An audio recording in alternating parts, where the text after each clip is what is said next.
Assalamualaikum. Halo anak-anak kelas 8, kembali belajar bersama Sanggar Belajar Solusi. Kali ini kita akan membahas tentang proses penyusunan peraturan perundang-undangan. Langsung saja ya, untuk mempersingkat waktu. Peraturan perundang-undangan yang telah disebutkan dalam peraturan perundang-undangan yang diatur dalam Undang-Undang Nomor 12 Tahun 2011 di atas secara lebih jelas sebagai berikut. 1. Undang-Undang Dasar Negara Republik Indonesia tahun 1945. Undang-Undang Dasar Negara Republik Indonesia tahun 1945 merupakan hukum dasar dalam peraturan perundang-undangan. Sebagai hukum dasar, Undang-Undang Dasar mengikat setiap warga negara dan berisi norma dan ketentuan yang harus ditaati. Sebagai hukum dasar, Undang-Undang Dasar Negara Republik Indonesia tahun 1945 merupakan sumber hukum bagi peraturan perundang-undangan dan merupakan hukum tertinggi dalam tata urutan peraturan perundang-undangan di Indonesia. Secara historis, Undang-Undang Dasar Negara Republik Indonesia tahun 1945 disusun oleh Badan Penyelidikan Usaha Persiapan Kemerdekaan Indonesia atau BPUPKI dan ditetapkan oleh Panitia Persiapan Kemerdekaan Indonesia atau PPKI pada tanggal 18 Agustus tahun 1945. Jadi, Undang-Undang Dasar Negara Republik Indonesia tahun 1945 ini merupakan hukum dasar yang telah disusun oleh BPUPKI dan ditetapkan oleh PPKI pada tanggal berapa? 18 Agustus tahun 1945.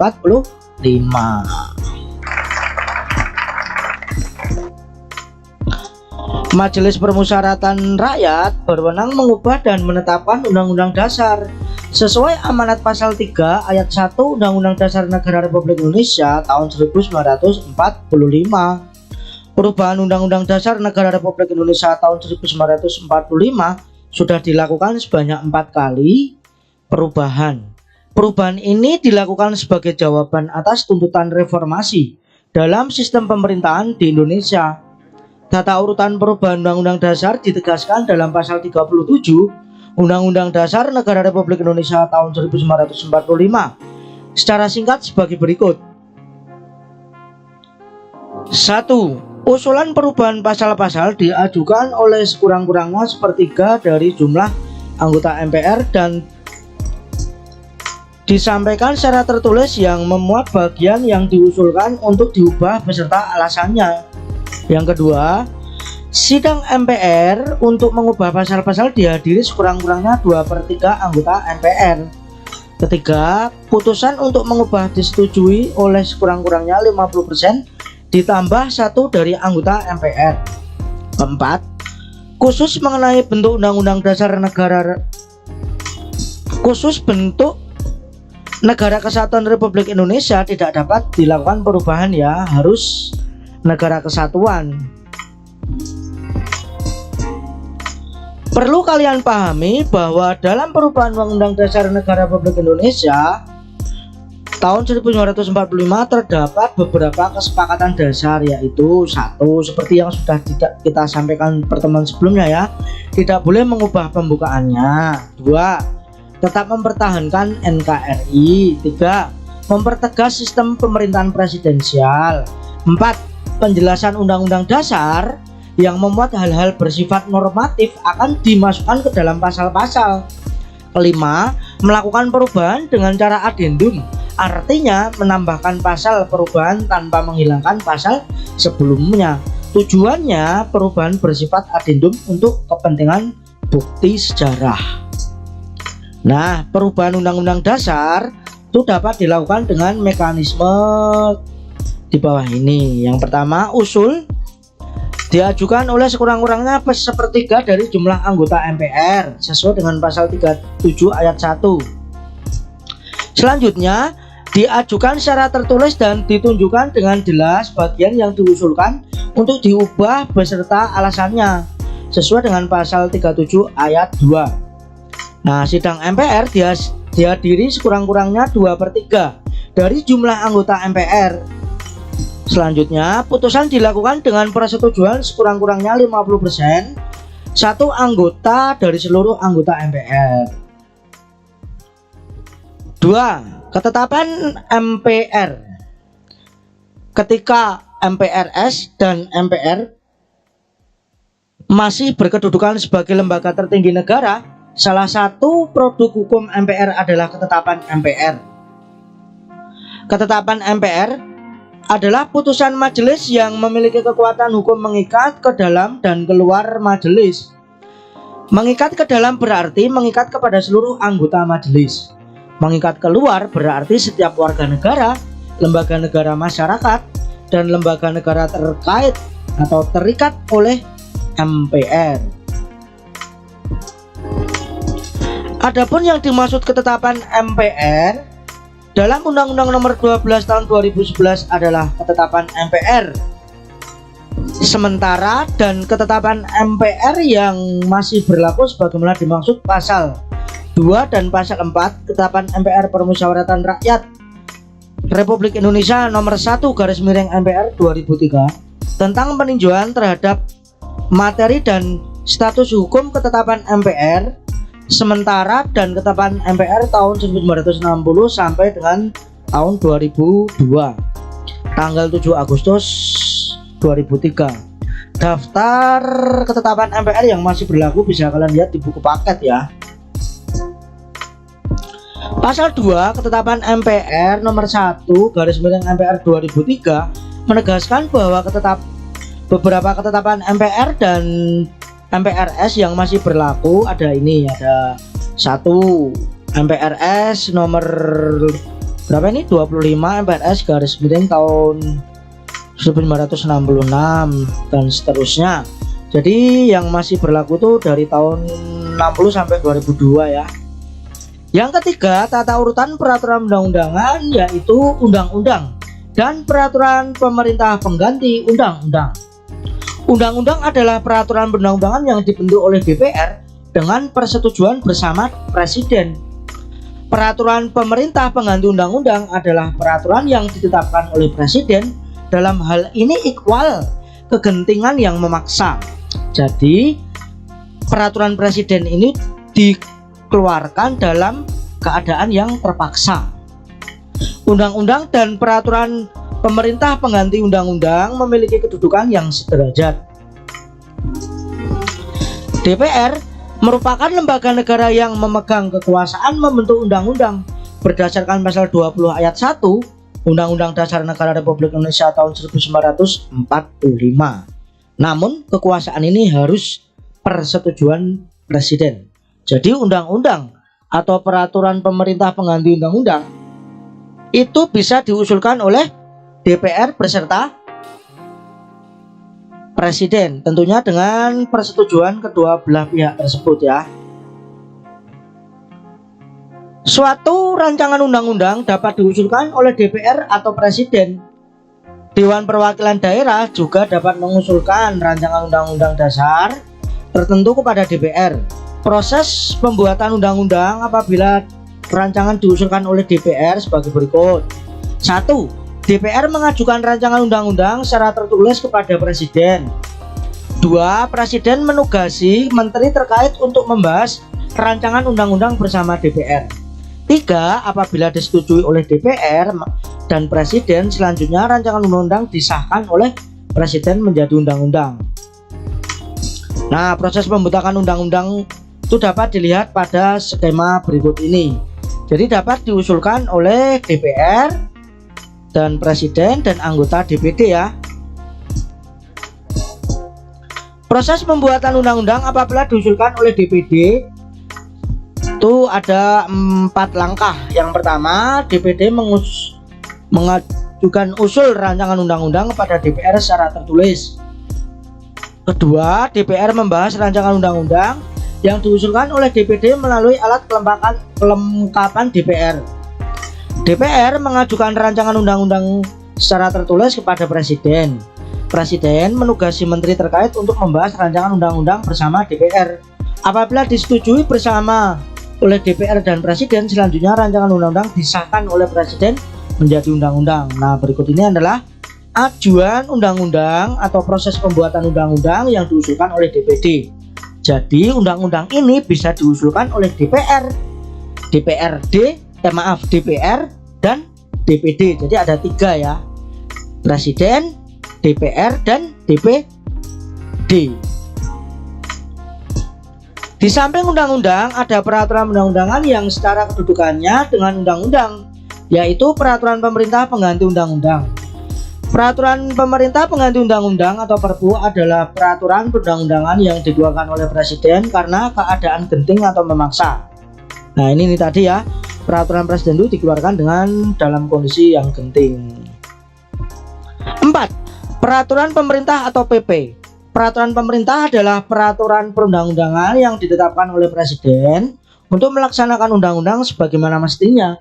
Hal ini sesuai dengan Undang-Undang Dasar Negara Republik Indonesia tahun 1945 pasal 5 ayat 2. Peraturan pemerintah ditetapkan oleh presiden sebagai pelaksana kepala pemerintahan. Contoh dari peraturan pemerintah adalah PP nomor 3 tahun 2013 tentang perubahan atas PP nomor 19 tahun 2005 tentang standar nasional pendidikan untuk melaksanakan Undang-Undang nomor 20 tahun 2003 tentang sistem pendidikan nasional. Jadi peraturan pemerintah ini dibuat dalam rangka untuk melaksanakan undang-undang sebagaimana undang-undang. Kedudukannya dalam hierarki peraturan undang-undangan di Indonesia itu lebih tinggi dari peraturan pemerintah ya. Jadi peraturan pemerintah ini untuk mengaplikasikan peraturan perundang-undangan yang berupa undang-undang. Sebagaimana tadi sudah dijelaskan, undang-undang itu dibuat oleh 3 atau dapat diusulkan oleh 3 lembaga, diantaranya DPD, DPR, dan Presiden. Peraturan pemerintah tahapan penyusunannya adalah sebagai berikut. Yang pertama, tahap perencanaan rancangan peraturan pemerintah disiapkan oleh kementerian dan atau lembaga pemerintah bukan kementerian sesuai dengan bidang tugasnya. Tahap penyusunan rancangan PP dengan pembentukan panitia antar kementerian dan atau lembaga pemerintah bukan kementerian. Tahap penetapan dan pengundangan PP ditetapkan oleh Presiden pasal 5 ayat 2 Undang-Undang Dasar 1945, kemudian diundangkan oleh Sekretariat Negara. Peraturan Presiden. Peraturan Presiden adalah peraturan perundang-undangan yang ditetapkan oleh Presiden untuk menjalankan pemerintah peraturan undang-undangan yang lebih tinggi dan dalam penyelenggaraannya kekuasaan pemerintah. Proses penyusunan peraturan presiden ditegaskan dalam pasal 55 Undang-Undang nomor 12 tahun 2011, yaitu sebagai berikut. Yang pertama, pembentukan panitia antar kementerian, lembaga pemerintahan non kementerian oleh pengusul. Yang kedua, pengharmonisan, pembulatan, dan pemantapan konsepsi rancangan peraturan presiden dikoordinasikan oleh menteri yang menyelenggarakan urusan pemerintahan di bidang hukum. Yang ketiga, pengesahan dan penetapan oleh presiden. Yang keenam, peraturan daerah provinsi. Peraturan daerah provinsi atau Perda adalah peraturan perundang-undangan yang dibentuk oleh DPRD provinsi dengan persetujuan bersama gubernur. Peraturan daerah dibuat dengan untuk melaksanakan peraturan perundang-undangan yang lebih tinggi. Perda juga dibuat dalam rangka melaksanakan kebutuhan daerah. Perda tidak boleh bertentangan dengan peraturan yang lebih tinggi. Pemerintah pusat dapat membatalkan perda yang nyata-nyata bertentangan dengan peraturan yang lebih tinggi. Proses penyusunan peraturan provinsi sesuai dengan Undang-Undang nomor 12 tahun 2011 sebagai berikut. A. Rancangan perda provinsi dapat diusulkan oleh DPRD provinsi atau gubernur. Apabila rancangan diusulkan oleh DPRD provinsi, proses penyusunannya adalah sebagai berikut. Yang pertama, DPRD provinsi mengajukan rancangan perda kepada gubernur secara tertulis. Yang kedua, DPRD provinsi bersama gubernur membahas rancangan perda provinsi.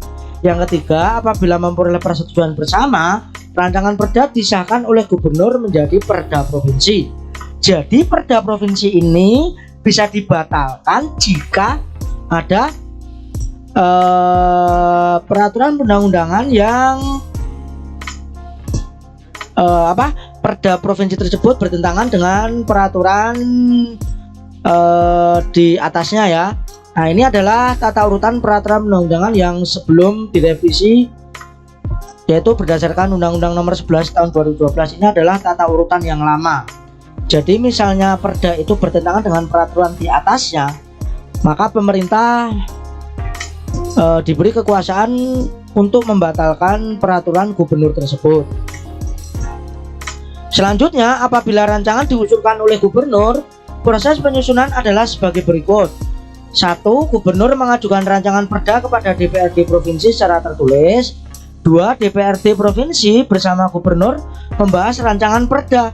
Apabila memperoleh persetujuan bersama, rancangan perda disahkan oleh gubernur menjadi perda provinsi.